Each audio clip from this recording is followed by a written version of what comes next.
Assalamualaikum warahmatullahi wabarakatuh. Hai semuanya. Balik lagi bersama aku Aziza Dwi Johari dengan NPM 2411010128. Jadi kali ini kita akan membahas topik yaitu kepribadian guru PAI perspektif Islam. Itu adalah topik yang akan kita bahas hari ini teman-teman. Jadi kalau kalian penasaran bisa tonton sampai akhir ya.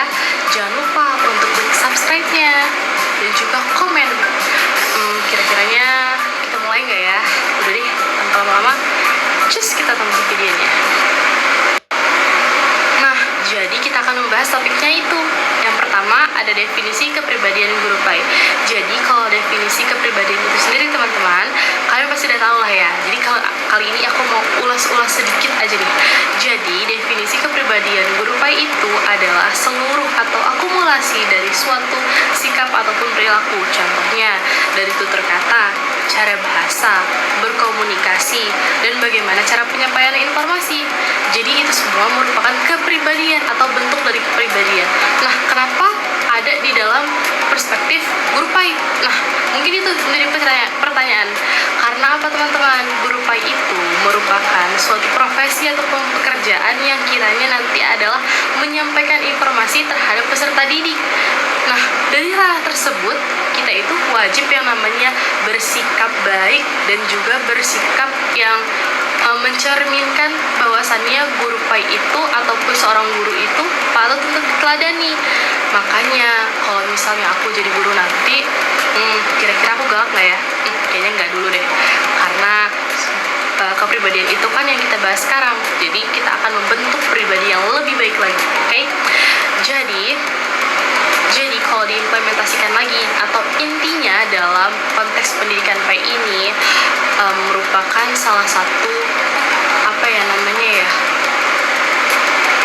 Jadi merupakan salah satu kualitas ataupun nilai tambah dari seseorang tersebut, di mana dia itu mencerminkan akhlakul karimah yang baik dan juga bentuk jati diri yang mencerminkan keislaman. Contohnya, kalau misalnya kita nih sebagai anak muda berjalan di depan orang tua, alangkah lebih baiknya disapa ataupun misalnya maksudnya disapa gitu, assalamualaikum, atau kalau misalnya kita lagi lewat gitu kita menundukkan kepala sejenak. Gak ada salahnya tahu teman-teman, gak ada salahnya.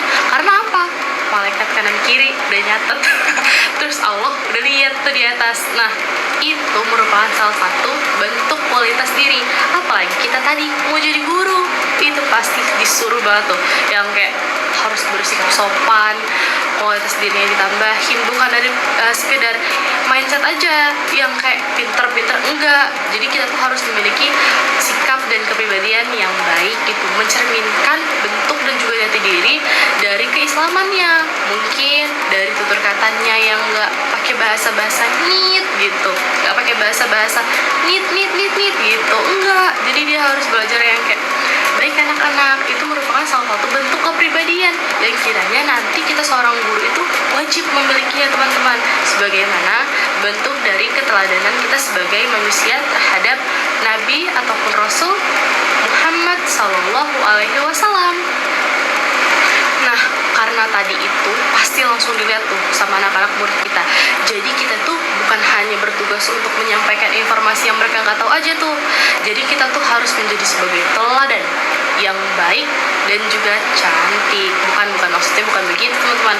Jadi kita tuh harus menjadi teladan yang mencerminkan bentuk-bentuk dan juga mencerminkan suatu akhlakul karimah yang baik. Karena kepribadian itu sesungguhnya menjadi bukan acting semata, kalau kita bilang bukan acting, bukan, tapi melainkan jati diri kita sendiri teman-teman.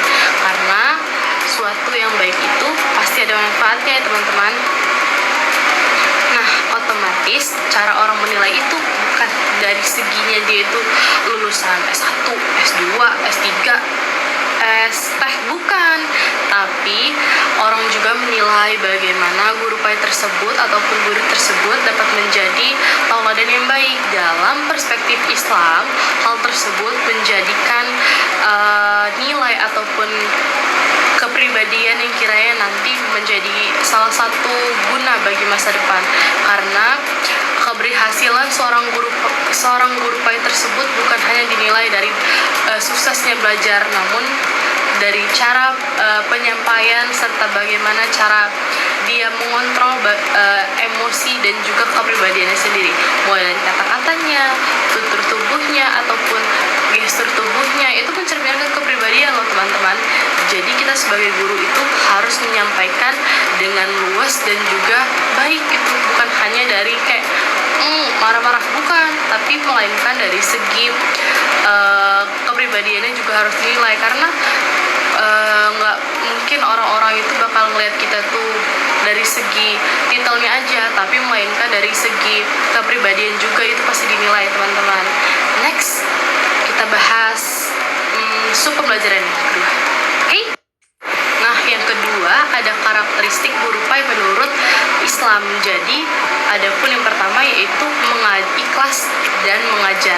Jadi kita itu kalau misalnya diibaratkan nih teman-teman, guru itu kalau misalnya mau mengajar harus juga memiliki niat.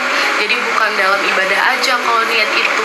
Jadi kalau misalnya kita itu mau melakukan sesuatu tuh pasti mood dulu tuh bilangnya. Nah, kalau misalnya kita sambungkan di dalam bentuk pendidikan agama Islam, yaitu niat. Kita harus memiliki niat kepada Allah Subhanahu wa Ta'ala, bukan hanya mengharapkan imbalannya, karena ilmu yang kita sampaikan itu merupakan kalau misalnya singkatnya kita bilang adalah perpanjangan tangan dari Rasulullah Sallallahu Alaihi Wasallam, di mana tauladan kita menjadi tauladan kita, karena Rasul juga itu kan sebagai guru besar ya untuk kita mendapatkan segala sesuatu informasi melalui Al-Quran dan juga hadis-hadis beliau. Nah, kalau misalnya kita implementasikan nih dalam guru PAI nih, kalau misalnya guru mengajar, nah kenapa dibilang ikhlas dalam mengajar? Tadi salah saya ralat, yaitu ikhlas dalam mengajar, karena mengajar itu sesungguhnya hal yang baik ya teman-teman, tidak merugikan dari segi material apapun kalau misalnya orang tersebut ikhlas gitu.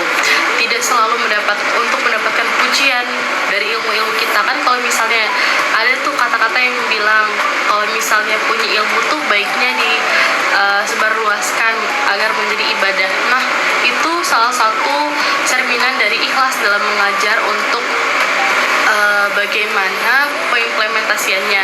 Jadi intinya kalau ikhlas dalam mengajar itu teman-teman, seseorang ataupun guru itu patutnya tidak mengharapkan bagaimana imbalan atau nominal yang diberikan oleh seseorang, melainkan ia berniat untuk menjadikan suatu yang disalurkannya itu menjadi ibadah, begitu teman-teman. Next. Nah, selanjutnya yaitu ada jujur atau sidik. Jadi jujur ini merupakan salah satu cerminan kepribadian. Jadi kalau misalnya kita tahu tuh orang yang suka bohong, nah itu juga adalah cerminan dari kepribadian. Kalau dibilang dalam implementasi guru PAI itu kenapa sih dibilang adanya jujur ataupun sidik? Jadi teman-teman, kita tuh sebagai guru juga harus yang memiliki namanya sikap jujur. Mau nih aku kasih tahu ya teman-teman ya, mohon maaf, izin mengajarkan sedikit. Jujur itu penting. Jujur itu penting karena apa?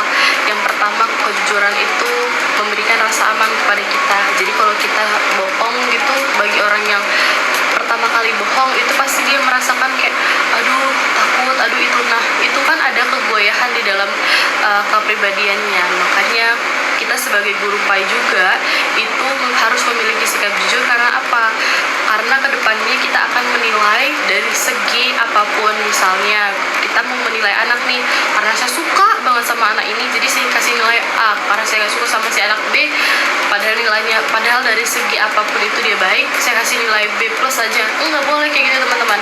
Jadi penilaian itu bukan dari segi nilai atau nominal, melainkan nilai kejujuran juga harus dinilai. Karena guru PAI itu harus menyampaikan guru itu harus menyampaikan informasi dan juga penilaian serta pengamatannya secara real ataupun jujur. Kemudian itu yang akan menjadikan sistem pembelajaran itu terasa aman dan juga nyaman, karena ada yang namanya kejujuran dan juga keamanan dari pembelajaran tersebut. Kemudian ada amanah. Nah, amanah ini kalau misalnya diimplementasikan dalam kepribadian dan juga pendidikan agama Islam merupakan bentuk dari kepribadian itu sendiri, di mana guru tersebut dapat dipercaya mengemban suatu tugas. Misalnya guru ini dijadikan guru piket misalnya. Guru piket ini dalam artian dia itu harus datang tepat waktu, mengecek siapa saja yang tidak masuk, kehadiran siswa-siswa yang kumulasi gitu dalam sehari. Kemudian tugasnya itu mengkoordinir bagaimana apa saja yang tidak boleh dilakukan oleh siswa. Misalnya di jam pelajaran siswa tersebut ke kantin. Nah, guru tersebut harus memiliki amanah ataupun kepercayaan untuk menegur dan juga mencari tahu apa yang telah dilakukan oleh siswa tersebut. Misalnya ada yang merokok, itu nggak bisa kita sepelekan teman-teman, jadi harus tetap kita cross check lagi dia tuh kantin ngapain. Nah, itu kan guru bentuk dari amanah tersebut, amanah mengemban tugas. Kemudian dalam kelas guru tersebut harus memiliki jawaban ataupun suatu solusi yang kiranya dapat dipertanggungjawabkan. Seperti ada permasalahan, ia membuat janji gitu, ibu janji tidak akan memarahi kalian kalau misalnya kalian jujur. Nah, itu harus benar-benar dilaksanakan karena dia amanah tuh, harus amanah. Jadi dia nggak boleh bohong karena dia tadi sudah berjanji untuk amanah, di mana dia akan melakukan hal tersebut, tidak marah gitu. Itu harus dilaksanakan sebagai guru dalam situasi kelas. Begitu teman-teman. Nah, selanjutnya ada yang namanya sabar. Jadi sabar itu bentuk dari kepribadian itu sendiri. Guru akan menghadapi berbagai banyak karakter siswa, dari yang kiranya aktif, pasif, dan juga pemarah. Jadi guru itu harus memiliki sifat sabar gitu teman-teman. Jadi kalau untuk menangani masalah ringan, masalah berat, ataupun dari mengajar, dari siswa yang kiranya bertanya-tanya ataupun siswa yang menangis ataupun marah, harus ditanggapi dengan tepat. Jadi nggak boleh tuh langsung asal marah-marah aja, karena kan guru harus memiliki kepribadian yang baik dan juga arif. Kemudian tetap membimbing siswa tersebut dengan baik, tidak pilih kasih, karena bentuk sabar itu menghasilkan ataupun mencerminkan guru yang baik dan juga teladan. Gitu teman-teman. Kemudian ada yang namanya berakhlak mulia. Berakhlak mulia ini merupakan cerminan. Jadi kalau misalnya kita itu kan sebagai guru, berarti kita dilihat dan juga ditiru, atau dididik dan juga ditiru. Berarti mendidik dan juga ditiru. Kemudian kalau dari segi kepribadian, siswa itu pasti menilai dan juga melihat kita. Berarti dia akan mencontoh ke teman-teman. Misalnya kita guru berpakaiannya dari segi pakaian, ibu itu pakai rok yang ketat. Nah, anak itu meniru, pasti di otaknya, ibu aja boleh pakai baju rok ketat, masa kok aku nggak boleh gitu. Atau ibu aja boleh tuh pakai flat shoes, nggak pakai sneakers pas lagi suatu event gitu, aku berarti boleh dong. Nah, itu kan pasti ada umpan baliknya. Jadi kalau misalnya kita mengharapkan orang menghargai kita, berarti kita harus menghargai balik orang tersebut atau menghargai orang lain. Jadi kalau berakhlak mulia ini berarti dari segi tutur katanya tadi, dari segi perilakunya, dari segi menjaga etika terhadap orang lain, itu menjadi bentuk kepribadian guru PAI teman-teman, ataupun kepribadian guru lainnya. Usai sudah video pembelajaran hari ini, kiranya aku berharap dapat menambah wawasan kalian semua ya. Kalau ada salah-salah kata, aku mohon maaf. Aku akhiri. Wassalamualaikum warahmatullahi wabarakatuh. Bye-bye semuanya.